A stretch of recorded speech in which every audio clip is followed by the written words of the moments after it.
Assalamualaikum warahmatullahi wabarakatuh. Selamat ketemu lagi dengan saya di perkuliahan pengantar ekonomi dan bisnis. Pada kali ini kita akan bicara tentang fungsi perencanaan atau planning.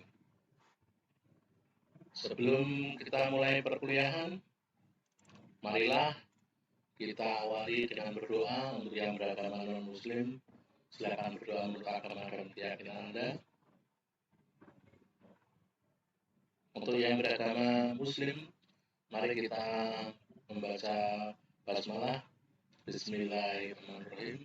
Semoga perkuliahan pada kali ini bisa mendapatkan ridho dari Allah Subhanahu wa taala. Amin ya rabbal alamin. Sebelum kita melangkah ke perkuliahan, terlebih dahulu selalu saya ingatkan tentang protokol kesehatan. Ingat pesan ibu, tetap pakai masker, cuci tangan. Kita semua harus kompak, harus tetap semangat untuk memutus mata rantai COVID-19. Hindarilah kerumunan dan selalu menjaga jarak. Kita harus membiasakan gaya hidup yang baru, disiplin, dan komitmen agar kita bisa beraktivitas kembali dengan normal.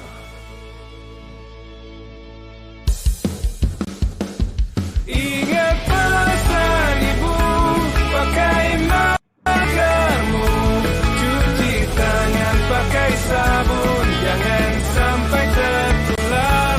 Ingat selalu pesan ibu, jaga jarakmu, hindari kerumunan, jaga keluargamu.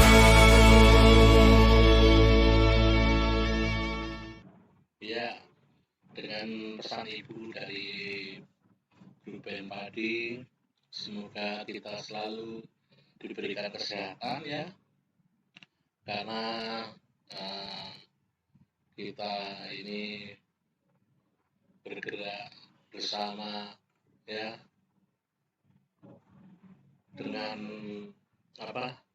dengan protokol kesehatan ini kita akan mencegah datangnya virus corona ya. Buat teman-teman yang atau mahasiswa yang hadir pada malam hari ini, tujuan dari pembelajaran kali ini adalah diharapkan setelah mengikuti perkuliahan ini, mahasiswa mampu untuk memahami pengertian perencanaan dan berbagai pendekatan perencanaan, mendapatkan pemahaman tentang hierarki perencanaan, mendapatkan pengetahuan tentang tingkat perencanaan dan jenis-jenis rencana.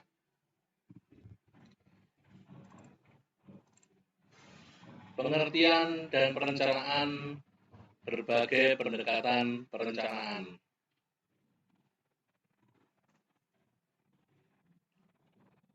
Perusahaan bisnis yang sudah berjalan dan bukan merupakan usaha baru atau startup bisnis menjalankan usahanya dalam 3 dimensi waktu, yakni hasil-hasil yang telah mereka capai di masa lalu, pelaksanaan usaha saat ini, serta berbagai hasil yang diinginkan di masa yang akan datang.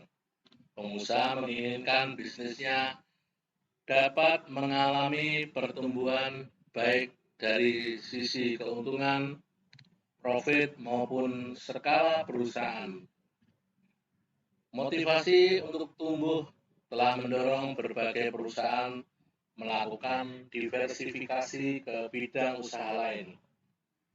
Nokia meninggalkan orientasi bisnis lamanya di bidang industri kertas dan penyediaan tenaga listrik untuk beralih ke bisnis telekomunikasi digital yang lebih menjanjikan. CT Corp melakukan akuisisi PT Carrefour Indonesia untuk mendiversifikasi bisnisnya dan memasuki bisnis retail eceran.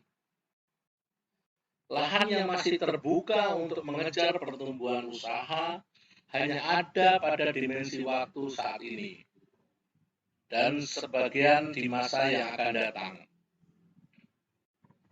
Oleh sebab itu, perusahaan harus merencanakan untuk bisa tiba di masa mendatang sesuai tujuan yang diinginkan dengan memperhatikan secara seksama perkembangan lingkungan eksternal yang terjadi serta perkembangan sumber daya organisasi yang mereka miliki dibandingkan bersaing. Dalam pengertian perencanaan dan berbagai pendekatan perencanaan merupakan berbagai kegiatan yang berkaitan dengan penetapan di awal berbagai tujuan, penetapan strategi, serta penetapan berbagai langkah operasional secara rinci, misalnya dalam bentuk program yang akan memungkinkan tercapainya tujuan perusahaan. Terdapat dua landasan teori untuk melihat pelaksanaan peran manajer dalam mengelola suatu perusahaan. Landasan teori yang pertama adalah market theory yang dikemukakan oleh Chamberlain. Menurut teori ini, setiap keputusan yang diambil oleh manajer pada dasarnya merupakan keputusan reaktif terhadap berbagai perkembangan yang terjadi di lingkungan perusahaan. Sehingga menurut pandangan teori ini, manajer hanyalah merupakan aktor yang bertindak menurut perkembangan pasar. Pada ujung kontinum yang lain terdapat planning and control teori yang sangat dipengaruhi oleh pemikiran Russell L. Ackoff. Menurut teori ini, manajer merupakan aktor yang aktif dalam mengelola keadaan perusahaannya. Di antaranya dengan memperkirakan terlebih dahulu tanggapan apa yang akan dilakukan oleh perusahaan terhadap perubahan lingkungan yang diperkirakan akan terjadi di masa depan. Dengan kata lain, teori ini menekankan peran manajemen dalam melakukan kegiatan perencanaan atau planning.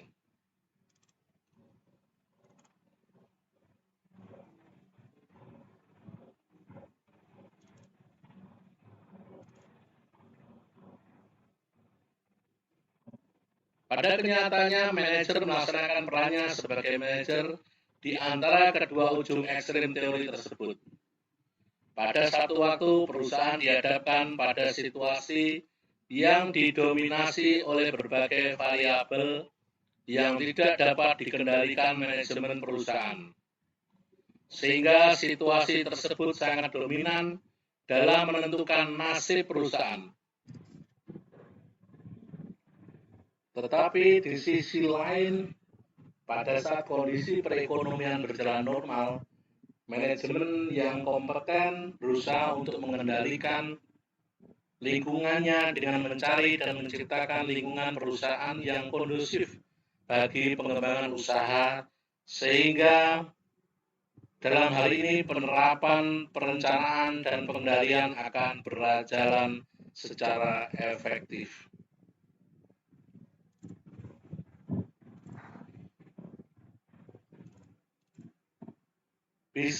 Bila dilihat dari peran manajer dalam membuat perencanaan dan bagaimana mekanismenya sebuah rencana dijalankan, Robin di tahun 2000 melihat adanya dua perspektif di dalam memandang perencanaan.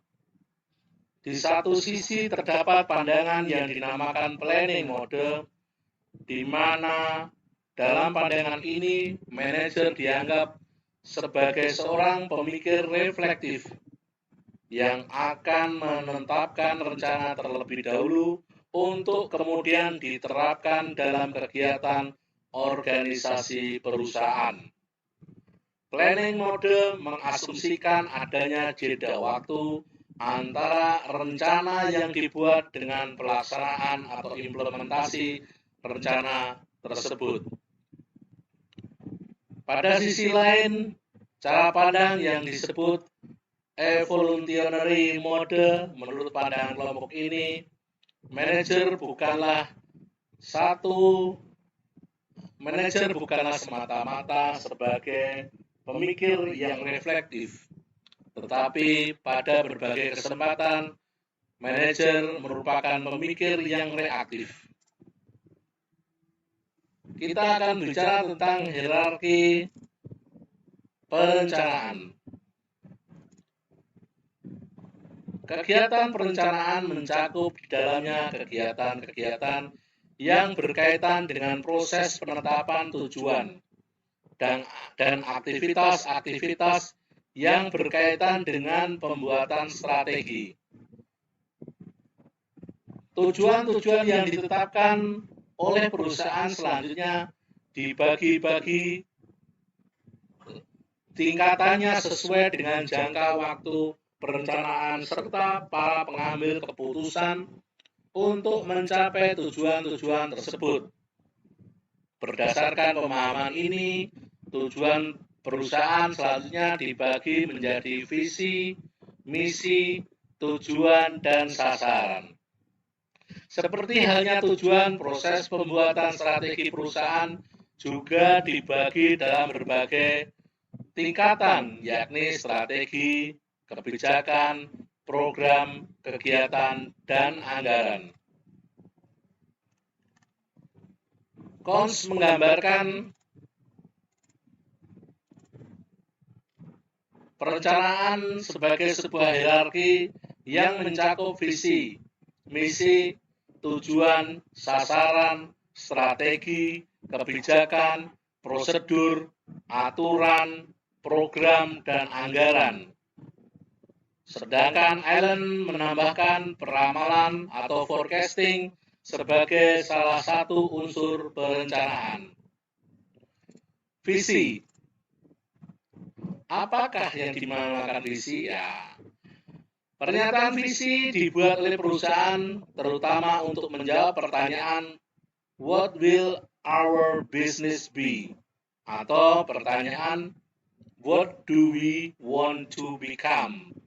Pernyataan visi menunjukkan arah strategi perusahaan untuk mencapai berbagai hasil di masa yang akan datang, sehingga akan menuntun pengerahan sumber daya perusahaan bagi pencapaian berbagai tujuan tersebut.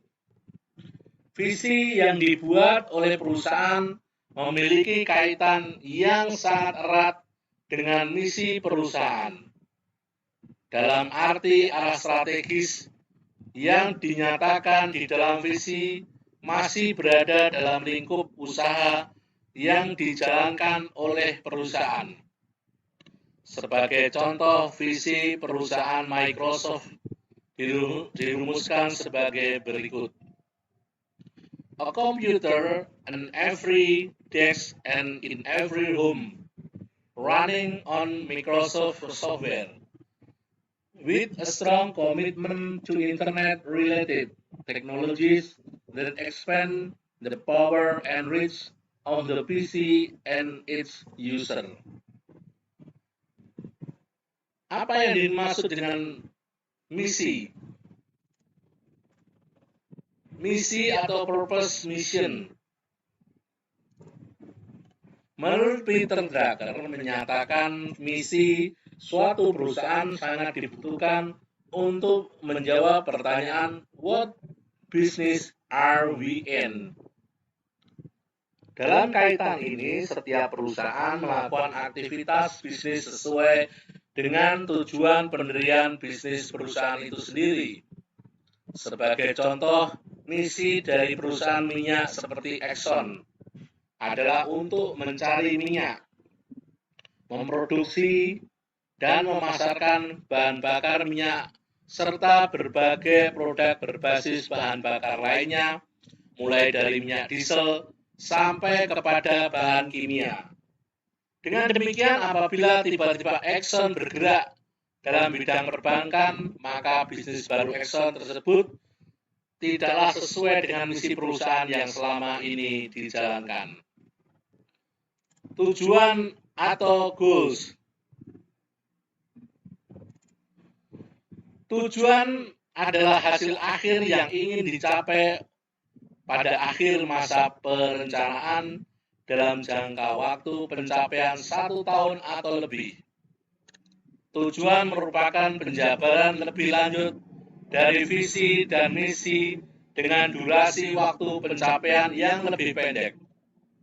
Selanjutnya, tujuan akan dijabarkan ke dalam sejumlah sasaran yang lebih bersifat kuantitatif, terukur, dan memiliki jangka waktu pencapaian 1 tahun. Sasaran merupakan hasil akhir yang ingin dicapai oleh perusahaan dalam kurun waktu tertentu. Sasaran yang baik adalah memenuhi kriteria SMART atau specific, measurable, achievable, realistic, and time horizon.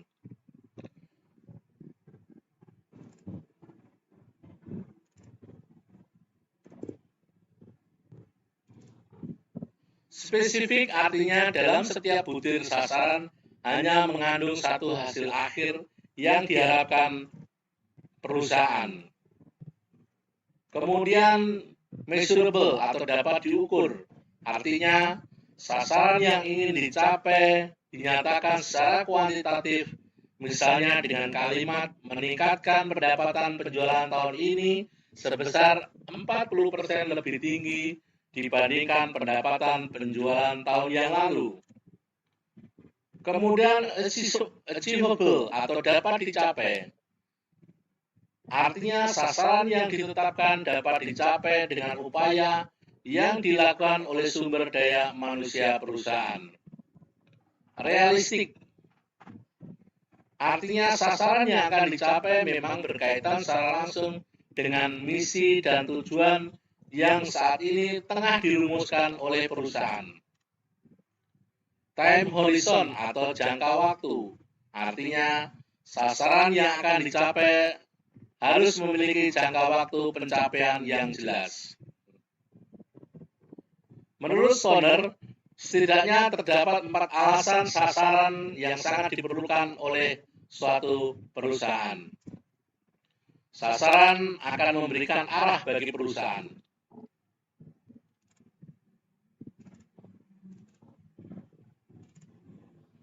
Sasaran menjadikan aktivitas organisasi menjadi lebih fokus. Sasaran dapat dijadikan rujukan bagi pembuatan rencana lainnya serta pengambilan keputusan. Sasaran menjadi dasar melakukan evaluasi. The next adalah strategi. Pada awalnya, konsep strategi didefinisikan sebagai berbagai cara untuk mencapai tujuan, way to achieve ends. Konsep generik ini terutama sesuai dengan perkembangan awal penggunaan konsep strategi yang digunakan di dalam dunia militer. Strategi dalam dunia militer ada berbagai cara yang digunakan oleh panglima perang untuk mengalahkan musuh suatu peperangan atau war. Sedangkan cara yang digunakan oleh pasukan untuk memenangkan pertempuran battle digunakan istilah taktik. Selanjutnya adalah peramalan. Peramalan atau forecasting merupakan tugas khusus yang dilakukan oleh seorang manajer untuk memperakirakan masa depan. Berdasarkan pendekatan yang digunakan dalam melakukan peramalan, peramalan yang dilakukan oleh seorang manajer dapat dikelompokkan ke dalam 2 kelompok, yaitu proyeksi mekanisme dan proyeksi analisis.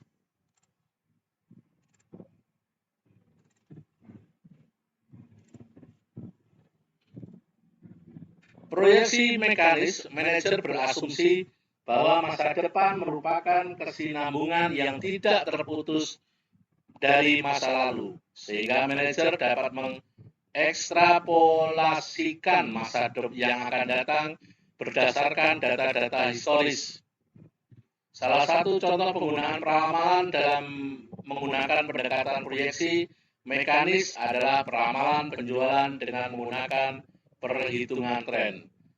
Sedangkan proyeksi analisis, manajer berusaha untuk mengetahui faktor-faktor yang menyebabkan terjadinya peristiwa di masa lalu, sehingga dapat meramalkan arah perubahan di masa yang akan datang. Sebagai contoh, bagian research and development, perusahaan akan melakukan analisis secara mendalam mengenai berbagai atribut produk yang dapat menjaga loyalitas konsumen terhadap produk perusahaan dan menganalisis bagaimana pesaing melakukan modifikasi produk yang dapat mengakibatkan produk perusahaan menjadi usang dan konsumen perusahaan saat ini berpindah menjadi pengguna produk pesaing di masa yang akan datang. Kebijakan. Apa yang dimaksud dengan kebijakan? Menurut Allen, yang dimaksud dengan kebijakan atau policy adalah keputusan tetap yang dibuat untuk menjamin keseragaman tindakan dalam menangani masalah-masalah dan hal-hal yang selalu berulang. Kebijakan pada dasarnya merupakan perintah dari manajemen puncak untuk melaksanakan tugas dengan cara-cara tertentu. Kebijakan dibuat sebagai panduan bagi para pembuat keputusan mengenai bagaimana mereka mengatur alokasi berbagai sumber daya organisasi yang telah ditetapkan dalam perencanaan strategis. Misalnya, memenuhi kebutuhan kendaraan perusahaan, manajemen puncak dapat membuat kebijakan untuk melakukan pemenuhan kendaraan tersebut dengan cara menyewa dari luar.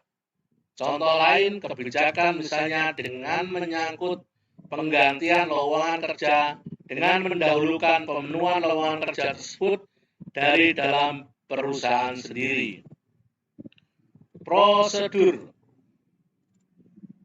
Prosedur ialah serangkaian cara atau metode yang baku untuk melaksanakan pekerjaan tertentu yang melaksanakannya membutuhkan urutan waktu tertentu.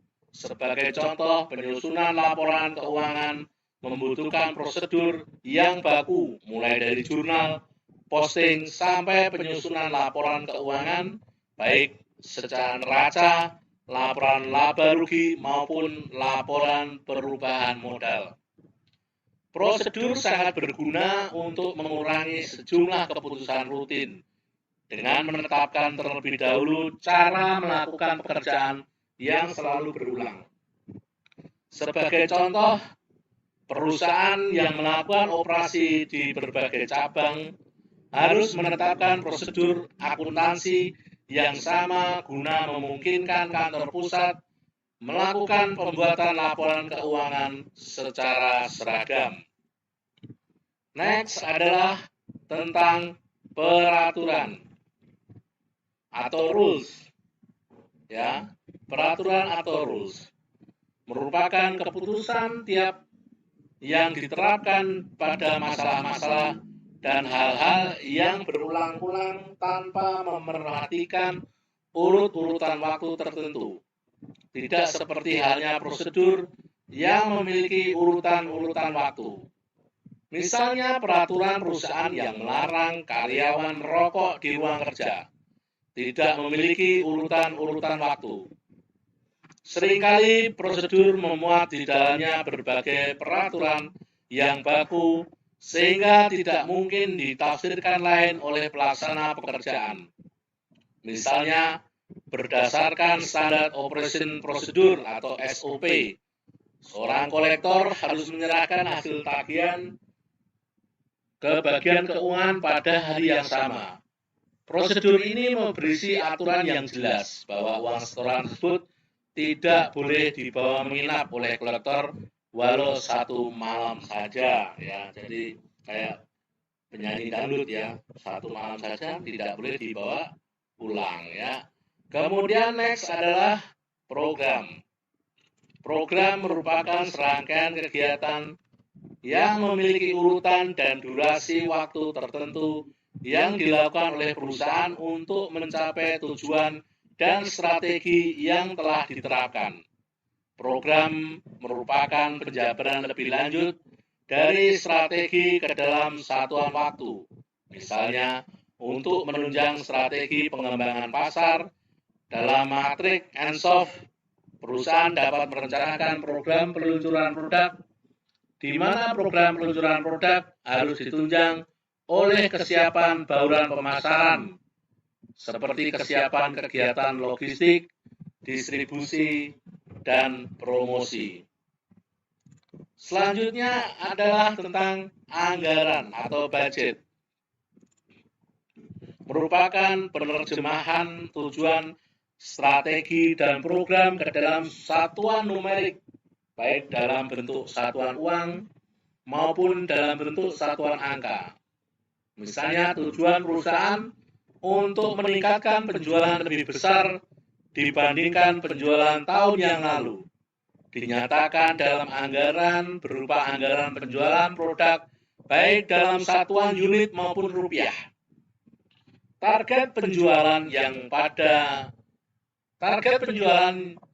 juga menjadi panduan bagi departemen produksi perusahaan untuk menyusun anggaran produksi yang akan mencakup anggaran bahan baku, anggaran upah, anggaran tenaga kerja, anggaran bahan penolong, dan lain-lain.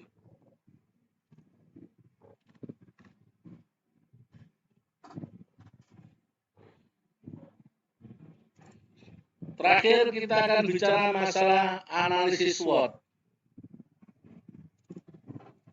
Analisis SWOT adalah salah satu alat analisis yang digunakan untuk menilai situasi persaingan sehingga dapat dijadikan dasar oleh perusahaan untuk berkompetisi dengan pesaing. Adalah analisis SWOT yang terdiri dari strength, weakness, opportunities, and threat. Strength merupakan berbagai kekuatan internal, sumber daya organisasi yang dimiliki perusahaan.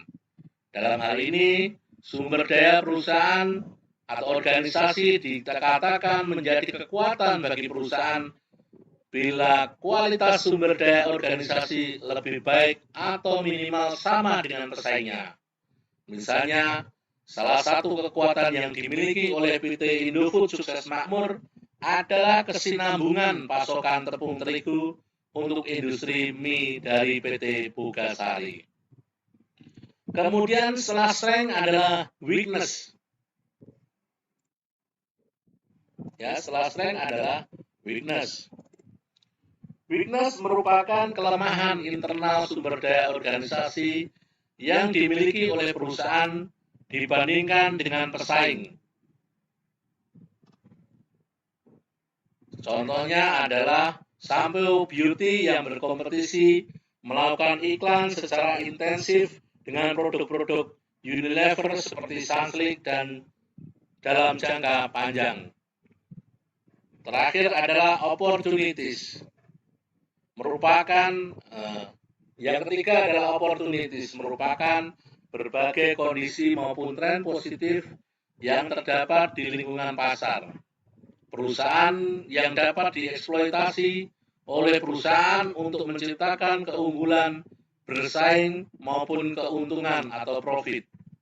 Misalnya pada saat memasuki bisnis surat kabar koran Tempo, melihat satu kelemahan koran pesaing. Pada umumnya koran pesaing tidak menyajikan berita secara tuntas dalam satu halaman. Hal ini menyebabkan pembaca koran harus mencari-cari sambungan berita di halaman koran selanjutnya yang merepotkan para pembaca koran tersebut. Dengan melihat sisi kelemahan pesaing tersebut, koran Tempo menghadirkan format yang baru, menyajikan berita secara tuntas pada halaman yang sama. Hal ini merupakan benefit baru yang ditawarkan koran Tempo dan tidak ditawarkan koran lainnya. Terakhir adalah threats, merupakan berbagai ancaman yang muncul dari lingkungan perusahaan, seperti masuknya pesaing baru, perubahan teknologi, perubahan peraturan pemerintah, dan lain-lain, yang dapat mengakibatkan kerugian bagi perusahaan. Sebagai contoh, masuknya mie sedap sebagai pendatang baru dalam industri mie instan menjadi ancaman bagi Indomie, Sarimi, Supermie yang diproduksi oleh PT Indofood Sukses Makmur. Contoh lainnya, pengenalan penanaman kapas transgenik dengan menggunakan teknologi rekayasa genetika merupakan ancaman bagi kapas lokal yang selama ini ditanam oleh para petani Sulawesi. Demikian halnya kenaikan harga minyak dunia yang akhirnya menjadi ancaman yang nyata bagi industri mobil. Demikian saudara-saudara, perkuliahan pada kali ini tentang